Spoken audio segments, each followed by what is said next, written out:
How's it going everyone, my name is FallenDestroyer and today I'm going to be sharing 25 tips for Rainbow Six Siege. Now these tips are designed to help you improve your skills and become a force to be reckoned with within the game. So if you want to skip to a certain tip, just look down below in the description for the timeline markers so you can jump straight to that tip. So for my first tip, this is not a solo game, it's a team-based objective game with the most important word there being team. I don't care how good you think you are or if you think you're carrying your whole team, just leave your ego at the door, it's not wanted. And chances are, if you're someone who's running around on their own, I expect you find that you're being downed, killed, or you've been the last one alive simply because you're not helping out your team.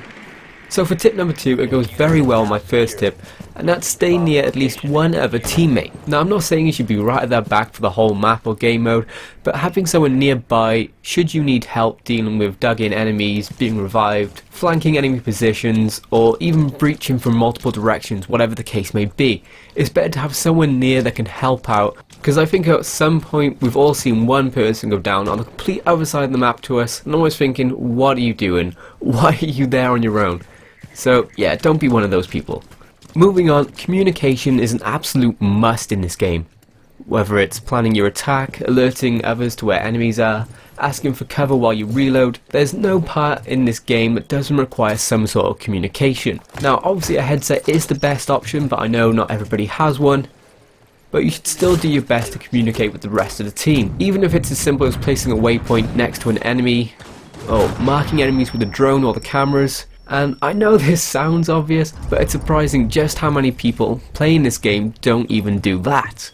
For my next tip is something that will come with time, but that's try your best to learn the maps, at least to the knowledge that you know how to get from one area quickly to another. Whether that means blowing a hole in the floor to drop through, or even knowing how to get outside quickly.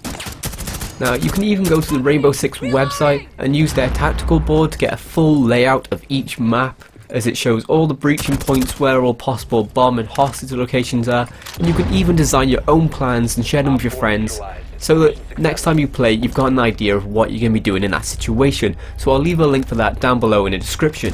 Now this next tip goes with the last tip perfectly, and that's the fact that the environments are destructible, so use them to your advantage. Whether you're making a hole so you can look through it, or blowing up walls, floors, ceilings just to clear a room, make sure you're always looking for how you can get the upper hand in any situation. So wood and dry walls are the only things you can shoot through, so make sure you're looking out for these areas when you're defending or you're attacking. So my sixth tip is so basic I can't even believe I had to include it in this video, and that's to use cover. It doesn't matter if it's a sofa or a box, even another player, but try and make sure they've got a shield or they might not appreciate you sacrificing them. But even now I still see people lying down in the middle of the floor aiming at a door. Do they think Stevie Wonder is looking for them? What the hell are they doing? Who's not going to see their dumb ass lying in the middle of a room? So use cover always. So tip number 7 is to lean while you're aiming so you can peek around corners. This limits how much the enemies can actually see of you, making you an even smaller target. This works especially well if you're following behind Montaigne while he's using the full body shield, as you're peeking over his shoulder and you still nearly have all of your body covered by a shield, and most of the shots fired at you will more than likely hit the shield instead of you. So my next tip is probably one of the most important, and that's situational awareness. And basically it's your ability to keep an eye on your surroundings and listen for audio clues as to where the enemies are, and can often be the key factor in whether your team wins or loses.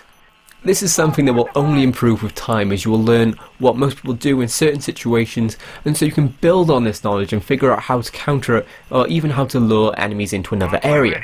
Moving on from situational awareness is the fact that sightlines work both ways. Or to put it another way, if you can see the enemy can see you. So if you need to improvise a sightline by shooting through a wall or a floor, be prepared for that new sightline to be used against you. Moving on to tip number 10 is never rappel in front of a window. Now, I know some of you might be thinking, why not? And the reason is pretty simple. If there's an enemy looking out that window, they're going to see the rope and know that you're coming. And as soon as you're in their view, they're going to shoot you in the face, and that's you dead until the next round. So if you rappel to the side of the window, they've only got the audio clue to go by, and if they're on the 3rd floor, there's a chance that they can even miss that, so they won't even know that you're approaching. And again, my next tip is linked to the one before, and that's to hang upside down when you're rappelling and look through a window. Now, even though everyone who plays this game knows you can do this, I think we're all still a little bit surprised when we see a floating head looking at us through a window, and that fact means that you have a slight advantage as long as you capitalize on it. Now, tip number 12 is entirely situational dependent, and that's to use light to your advantage. Sometimes you might be able to see someone's shadow before you can see the person, so that means that you can be ready to fire as soon as they're in view, or you may even be able to shoot them through a wall without them ever knowing how they were seen. Another situation it's useful is, say the map is at night, then the attacking team will have the advantage as you're sat in the light, lit up like a Christmas tree, so make sure you're in a position that's either in a shady area or you're not going to be seen instantly because of this fact. Tip number 13, again, it sounds obvious, but move slowly and where possible put a suppressor on your weapons. You're going to want to mask as much sound as possible so that enemies never know where you are. But obviously, breaching, shooting, reloading, moving, rappelling, they will still make noise. But if you can try to minimize this, the enemy won't know where you are, and you can even coordinate with your team and use this as a distraction. Okay, and for tip number 14, when you get killed, that doesn't mean that you can't still help your team. If you're attacking, then you can use the upper player's drone cameras to look for the enemies. Now, you can't make them move, but as long as they've left it hidden somewhere, then hopefully it can still be useful. The same applies to defensive teams, as you can use the security cameras to look around for the enemy team.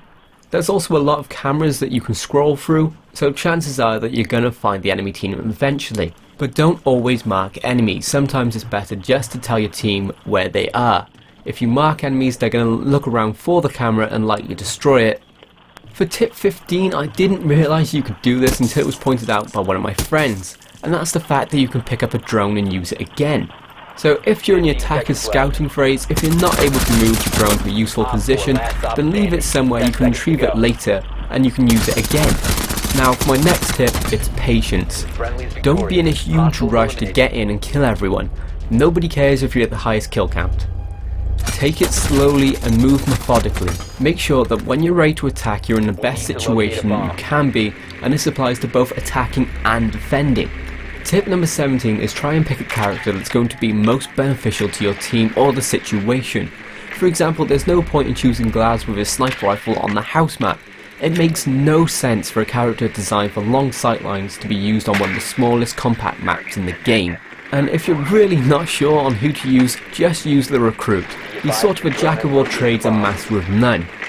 Now for tip 18, make sure you're using your character perks. I've played so many games and people have chosen characters that would have been very beneficial, but they didn't use their character perks. Now that's not to say that every single game that you play should constantly be using them, but you shouldn't forget they're there, as it can mean the difference between winning and losing. Just as an example, I've played games where we've known where basically every single enemy is, and we've had characters whose perks could deal with them in one quick, swift movement, but they haven't used it and they've completely wasted it and made it harder for us to win. Tip number 19 is something that really annoys me, and that's when you're a defend objective, don't all stay in the room with the objective. If you spread out, you can slow down the attackers. This means that they're not just going to rush the objective and have you all pinned down. It will also allow you to put up more barricades and traps in different places, and it can mean that they can even pass by you and you're able to take them out from behind. My next tip again refers to the previous tip for when you're defending, and that's to reinforce the floor hatch above you so enemies can't drop in. In most defend objectives, it's one of the first things I do is run straight to the floor above so I can reinforce the floor so we're not going to get surprised from above. Tip number 21 is lots of the character perks can be picked up and placed somewhere else. These include castles' reinforced walls, smokes, grenades, all the attackers' breaching charges, basically anything that's put down you can pick up again later and move it. Now my next tip some might see as a waste, but clever, open-minded people will see it as brilliant, and that's to have distractions. This can be anything to setting off remote explosives behind or to the sides of enemies so they think they're being attacked from a different direction, or it could be even firing a few shots to try and lure the enemy out of position and keep them guessing to your location. For tip 23, I didn't realise you could do this until a friend pointed it out to me, and that's if you don't reinforce a breachable wall, if it gets breached later on and leaves a hole, you can then reinforce that wall covering the hole. But again, that's only if the wall was not reinforced in the first place. So you could leave one wall for the enemy team to breach through, making a choke point, and when it's safe to reinforce the wall, you can cut off their entrance. Now this is a quick little tip, and that's that you don't need to fully break a barricade to quickly destroy it. If you melee it in the middle, you should get the option to vault through, which will destroy the barricade as you jump past it. This saves you time having to melee it again another 2 times to break it down. And finally, for my last tip, it's have fun. Yep, it really is that simple. Because if you're not enjoying the game, you're not going to be a benefit to your team, and you're going to more than likely hinder them. So whatever you need to do to make it fun, do it. Get some friends playing, play Terrorist Hunt. Just do whatever you need to so you're going to get the most enjoyment out of the game. So that's it for this video. I hope you all enjoyed it, and feel free to let me know in the comments your tips for the game, and if I include them in a future video, I'll give you full credit and a shout out as well. So if you found any of these tips helpful, don't forget to smash that like button, and if you're new to the channel then why not subscribe as well, as it really helps me out. And if you know anyone else that can benefit from any of these tips, then why not share the video with them as well. So until the next video, toodle pip.